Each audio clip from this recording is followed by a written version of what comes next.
আসসালামু আলাইকুম ভিউয়ার্স, সবাইকে জানাই পবিত্র জুম্মা মুবারক। এই মুহূর্তে আমি আছি সেই ঐতিহাসিক বিশ্ব ইজতেমা। আপনারা সবাই শুনে ফেলেছেন 2026 সালের জানুয়ারি মাসের 2, 3, 4 এই যে বিশ্ব ইজতেমার মসজিদ আপনারা দেখতে পাচ্ছেন, নামাজ ঘর। এই 7,000 বিঘা জমি নিয়ে এখানে বিশ্ব ইজতেমা অনুষ্ঠিত হতে চলেছে। এখানে মোটামুটি 8টা হেলিপ্যাড হবে। হেলিকপ্টার লাভার লেগে 58টা দেশ থেকে লোক আসবে।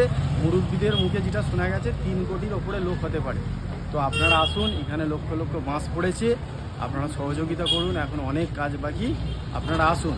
আর আপনারা যারা আসবেন তাদের এখানে রুটটা দেখিয়ে দিচ্ছি। ক্যামেরা পার্সনকে বলবো এইদিকে দেখাতে। এইদিকে হচ্ছে চুঁচুড়ো স্টেশনে নেবে 17 কিংবা 18। আপনারা বাস ধরে এখানে আসতে পারবেন কুইনা। আর ওইদিকে লোকেশানটা দেখান, ওটা হচ্ছে ধনিয়াখালী।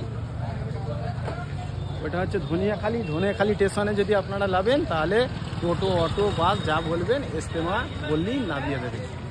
তো এই ভিডিওটাকে আপনারা বেশি বেশি করে শেয়ার করুন, এত পরিমাণে শেয়ার করুন যাতে সারা বিশ্বে পৌঁছে যায়, সবার আসতে সুবিধা হয়। কথা বলতে পারবেন। আর আপনারা যদি আপনাদের কোনো অসুবিধা হয় আপনারা অবশ্যই বলবেন আমায়, আমি আপনাদের এখানে গাইড করে দেবো।